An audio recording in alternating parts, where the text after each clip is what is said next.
दिव्य दरबार। मैया बराही के महिमा अपार, मुकुंदपुर में है दिव्य दरबार। मैया का भावे लाल चुनरिया, अड़हुल के फुलवा जे चढ़ाई। मैया बराही जे जाई, जिह कहे बिगड़ी बन जाए। उतरी भवानी जे जाई, जिह कहे बिगड़ी बन जाए।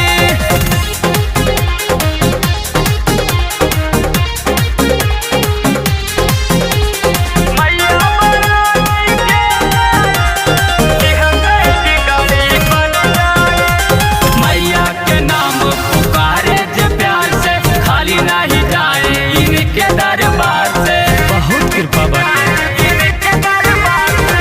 मैया के नाम पुकारे जे प्यार से, खाली नहीं जाए इनके दरबार से।